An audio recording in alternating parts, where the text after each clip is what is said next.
morally right. And the handles allow you to do that. So it's not, we know we're right and we're going to do the issue. But you have to frame a campaign in such a way that people who are not part of our group understand that we're right. The fairness and moral correctness of our position.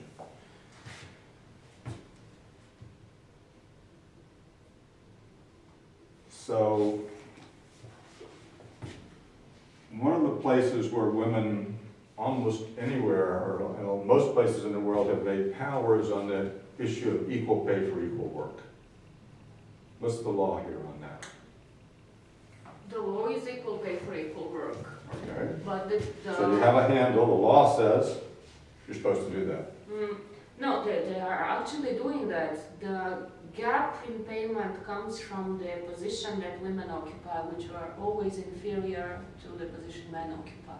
Like in the healthcare, it will be all women who will be the majority of nurses, and the doctors will be majority men. That's And are women blocked from becoming doctors? No, they're not blocked, they're just You not sure? willing to. Yeah. You sure? Yeah, that's sure. Yeah. And Or- also, there is one more problem is on the maternity leaves. Because, for example, if you're, like, I'm, for example, self-employed, and I don't pay for maternity leave.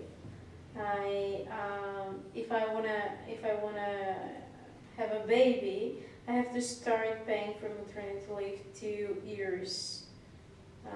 In advance. In advance. And some women are like, you're on a trudovdogovor. That's a special labor contract. Are you obliged to pay for maternity leave? Yeah. You're obliged to. If I decide to become a mother right now, I will have my salary for 12 months of maternity leave. But it's. So it's not an automatic entitlement as part of your contract? It is. It is, If yeah, you that's have the thing. permanent labor contract, but if you're working as self-employed person, you're not But this obliged to. is an issue because if you don't want to become a mother, why would you pay maternity leave? And why don't you get this money, which is quite a big amount of money for. 2 leaves per month. Yeah, but in a period of 30 years. How they work. Well, don't move to the US, because if you don't have It a should be that job, everyone contribute to this Maybe. system. if you're self-employed, you pay for your own baby. Yeah, So don't move to the US. No, thank you. You're, yeah, I understand the injustice, but wow, I mean, yeah. Well, what I know is that there is no restrictions to them to go and to study and to be doctors, but for sure there is a pressure taking into consideration the social role of women to be mothers. So it's not feasible for you to study that hard if you need to stay at home and to take care of kids.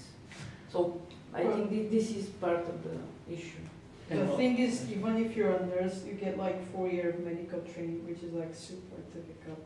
And it's not, and like recently there was this text where like a nurse was describing how much effort she's supposed to do as like be in track with like all the new advances in her field, and then also have to look after her children and etc. So it's not the thing that some professions you also need to have like a bachelor degree to practice them. It's just that they're feminized and they're paid less because it's like considered that, a man is a breadwinner, so like if mostly women work that, then it's like, okay. It's like, Are increasing number of men becoming nurses? No. No, because it's low paid. It's not well paid as a job. It's with the teachers, it's the same. But also what I wanted to highlight is that most jobs are not unionized anymore. So you do not have this, we have this option for collective bargaining when you're unionized. But when you're not unionized, you don't have so many options for collective bargaining. And then, for example, even in But you still have the same opportunity to act collectively, don't you? You do, but most of the time you do not know what the other people are earning. So even in new jobs and in, for example, outsourcing or some jobs that are American companies, or you don't know what the other people are earning.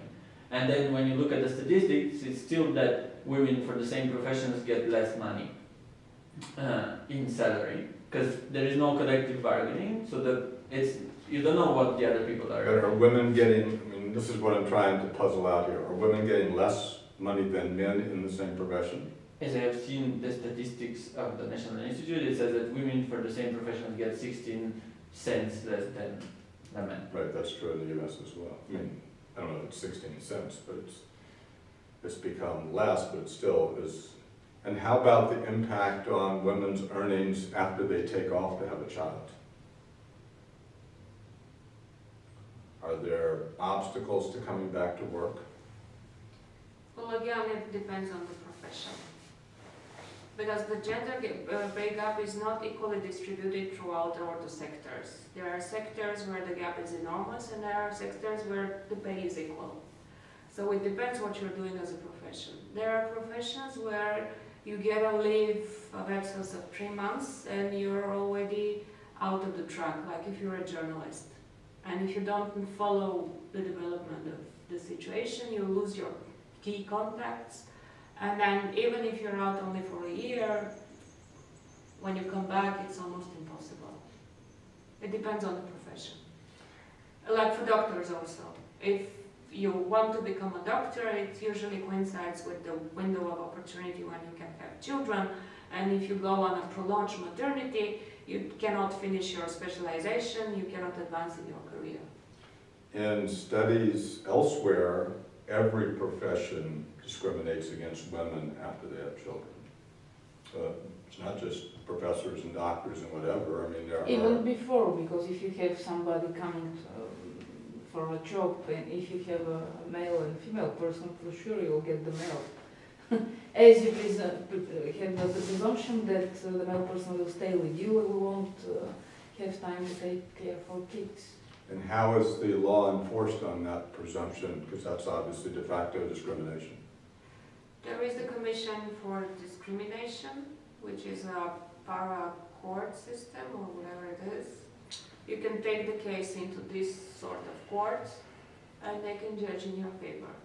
That is all, but it's also a common question to an interview to be asked about your marital status and whether you have kids or not, and whether you have plans or not. So it's part of the... And that's not illegal? Because that's illegal in the It US. is, but it happens. And so, if I mean- that was an issue for people in the campaign, how would you deal with that? You have a law that says you can't do that. So if that's common, how do you stop it as an organization?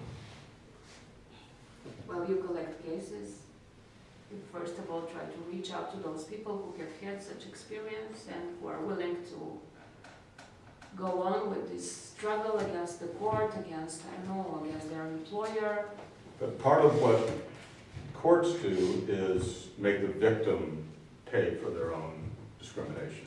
Yeah, that's it. So, as an organization, if we're trying to build a base here of women who are discriminated against, how would we change that?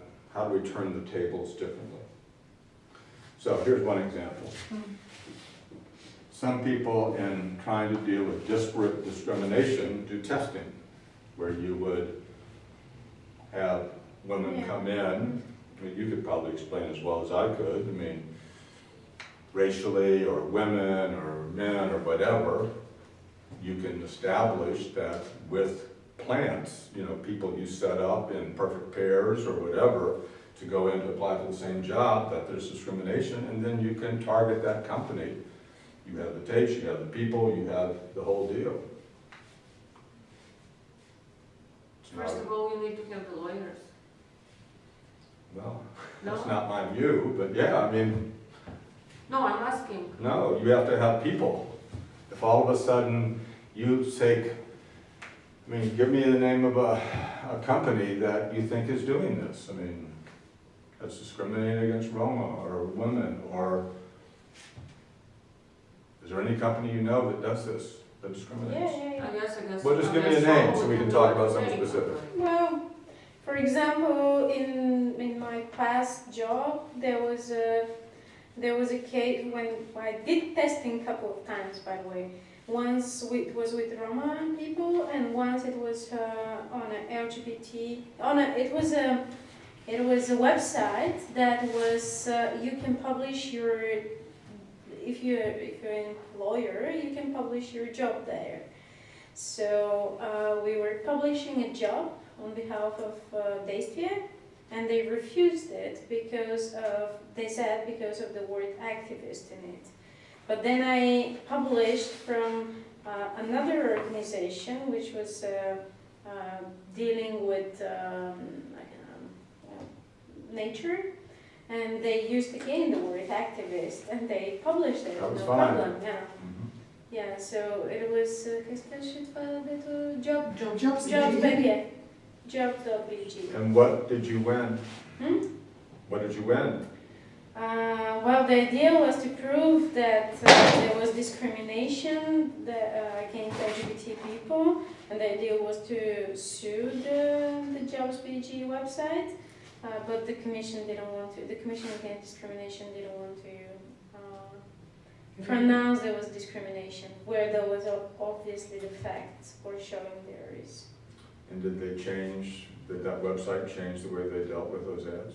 No, because the decision of the commission at the end was there was no discrimination.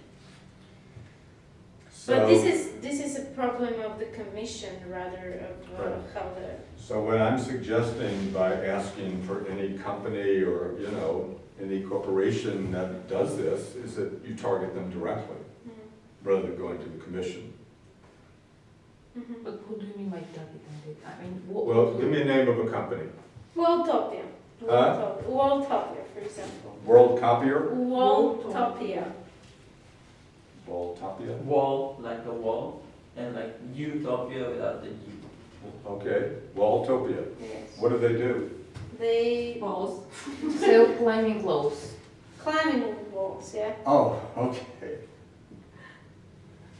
And do they discriminate, or just this is an example of just a random? So, because you No, know it's just an something example. Just an Okay. Yeah, Okay, so Walltopia is, So, we found out that people who go to climb walls there, that they are not letting women climb some of the walls because they're saying they have to pay for additional insurance.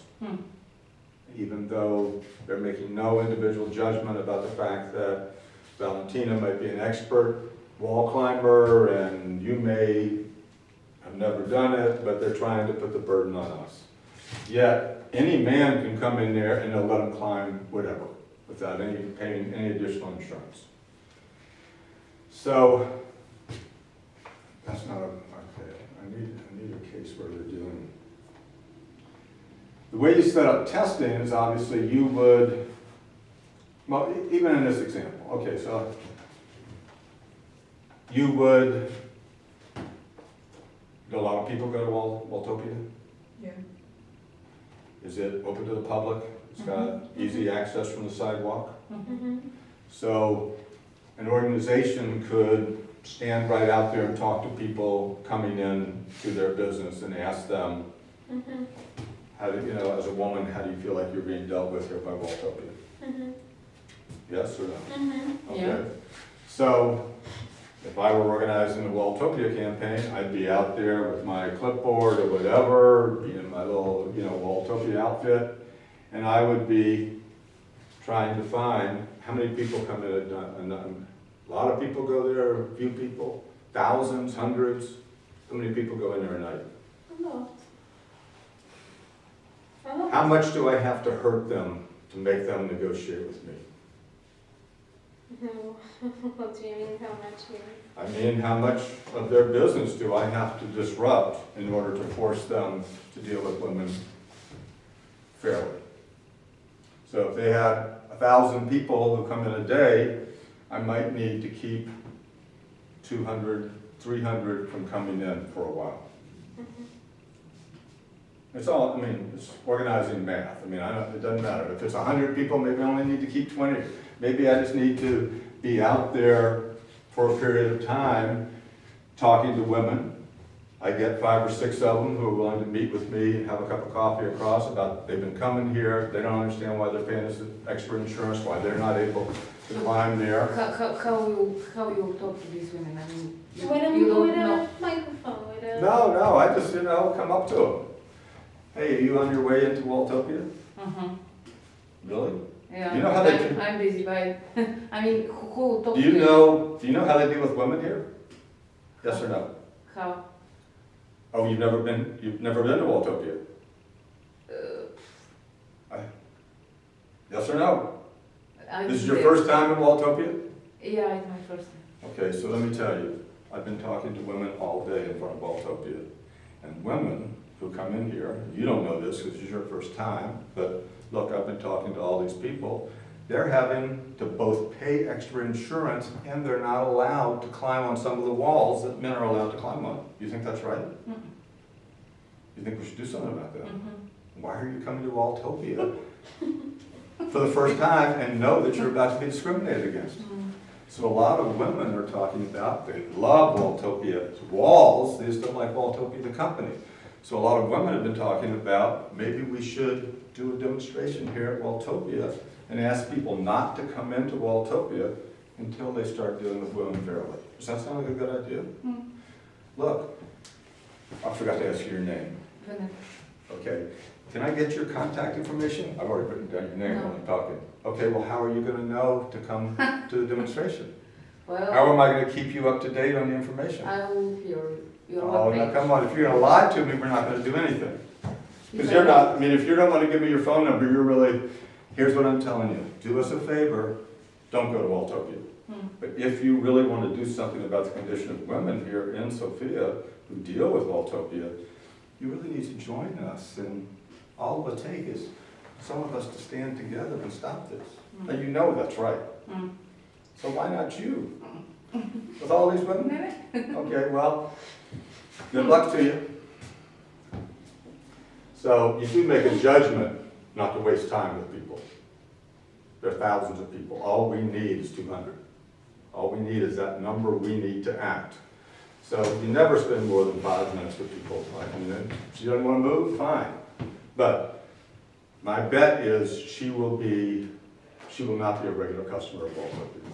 And the Waltopia management looking through the windows, seeing we have this conversation, they don't know she's writing me off. They're going to be giving her, the whole hairy eyeball because they think she probably is going to be with me. With me and all these women that are. But My we never talk like this with people on the street. What a mistake. But Maybe you it's should learn to it's talk to not- people like this on the street. Because I go everywhere in the world and talk to people exactly like this, and I train people on how to do raps on the street, at people's houses, in big groups, how not to do them, because it's organizing. It's how to get people into an organization. And then I've got to get her to be willing to come to an action, or in this case, come to March 8th on a rally.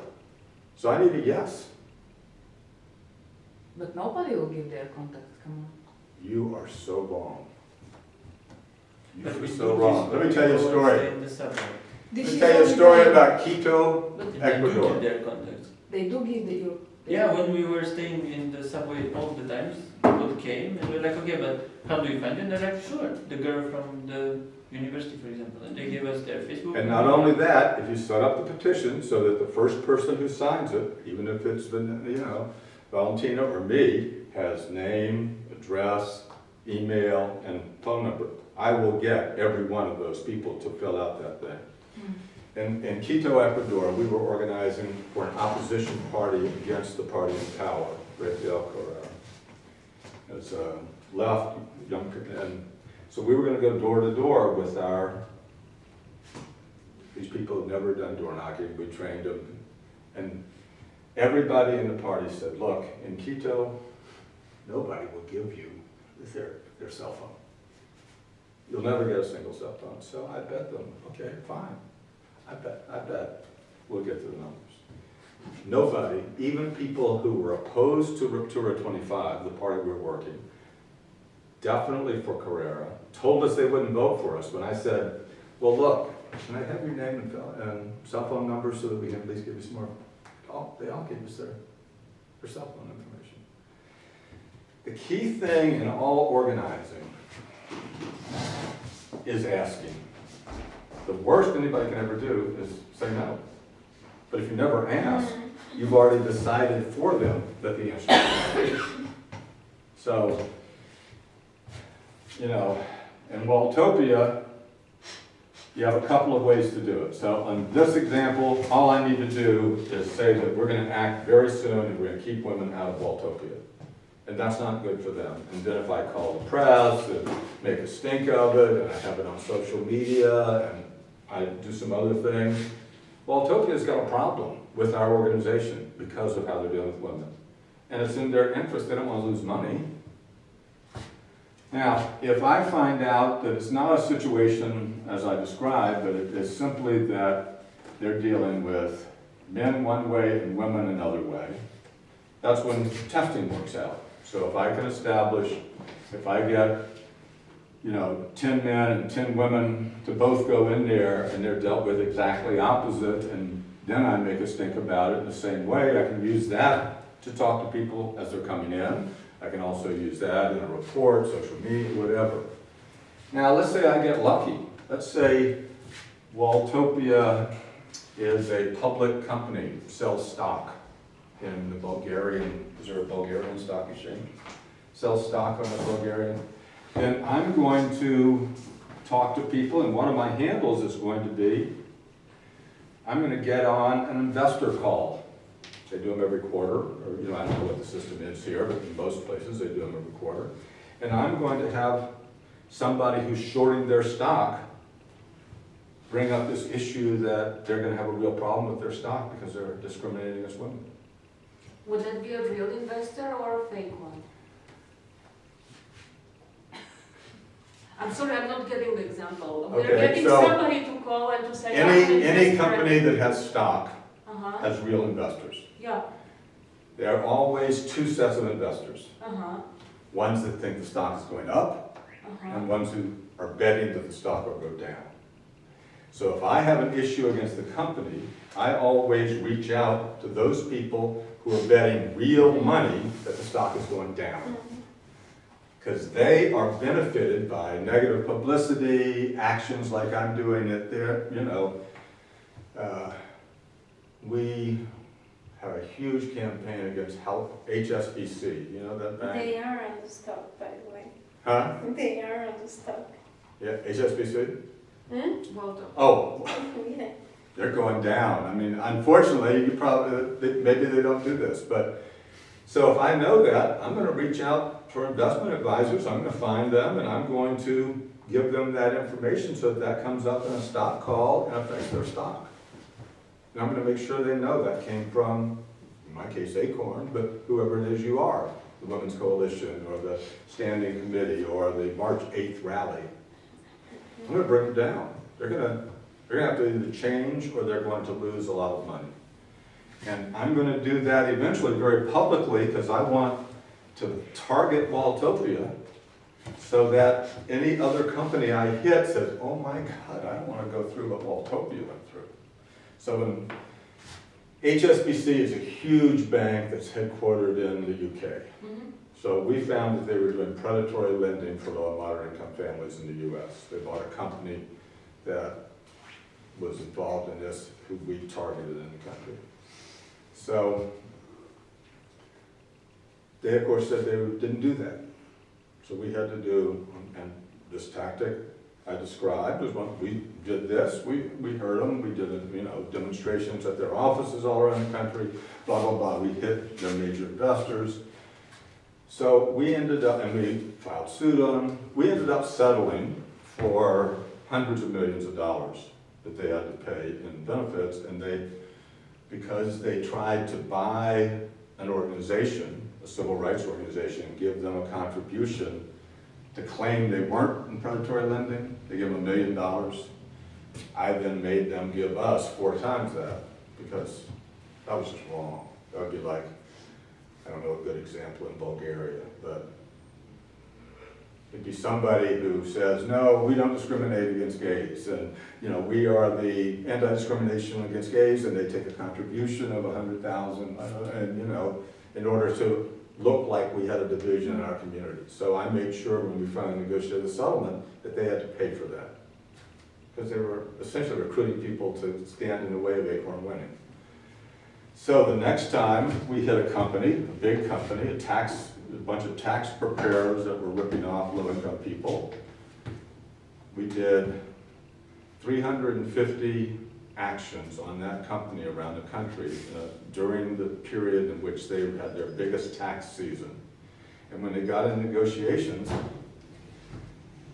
one of the first things they told me was they had called HSBC to find out whether or not, what it was like to negotiate with us, and whether or not, if they negotiated with us, we would negotiate in good faith and honor the deal. That's not, I mean, they all talk to each other. And that long story was a simple point. You hit somebody who's egregiously is hurting your people. You're doing it partially because you care about them, but we're still trying to build a base of all women being discriminated against in Sofia, maybe in all of Bulgaria. So we want them to see us as a fighting organization that's going to win, and we're willing to do whatever. And we will fight Waltopia until they either concede or go out of business. It takes a year, it takes 2 years, it takes 3, it doesn't really matter. Because you want to set a reputation for an organization with a base that you will always fight injustice. So, in whatever the situation is, you analyze. There was a, here's a way of looking at campaigns. So, specific, immediate, and winnable, we're on that. But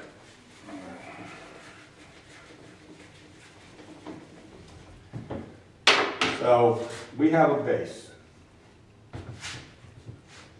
If we're lucky, the base works through organizations because it's harder. In a campaign, you also have somebody who's the target of the campaign. Somebody who has the power to concede the change that you want. In this example we were just talking about, that's Waltopia, right?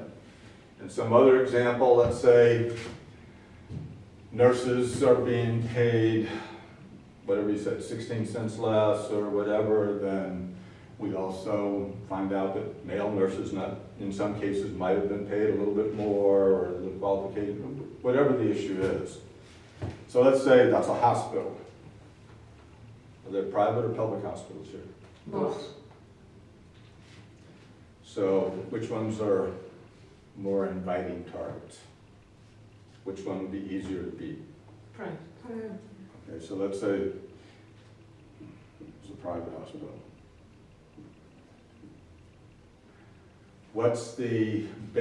Who are the clients of that hospital? No, average people. Huh? Middle class people, rich. So middle to up? Yeah.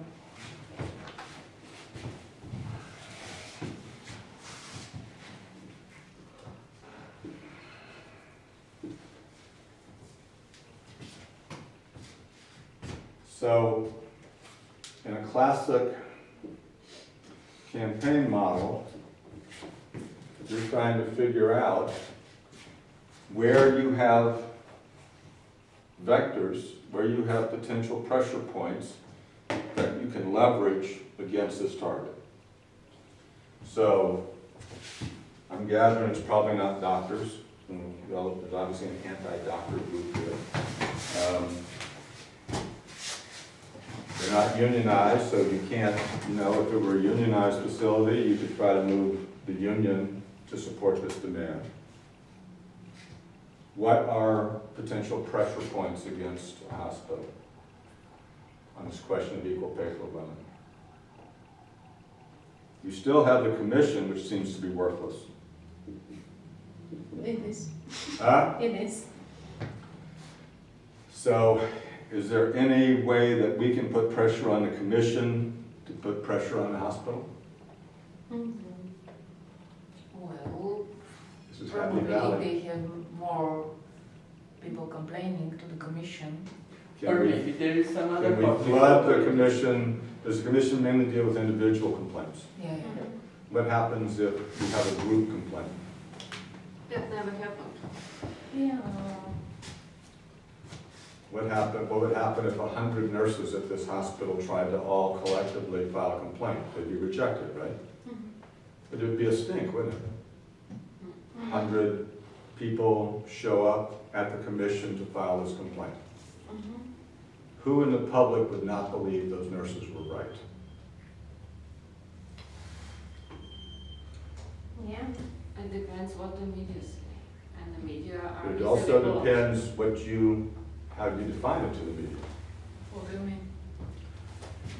Well, and one thing that's a difference today as opposed to 30 or 40 or 50 years ago is that there are, you know, with social media, you do have some small way you can communicate directly with people. You have websites, you have Facebook and Twitter and whatever. So you can't be totally shut out of all media. And you can, I mean, people who, you know, try to mobilize social, well, we'll just say social media, in fact, is one factor. The real media, I mean, the other media is also there.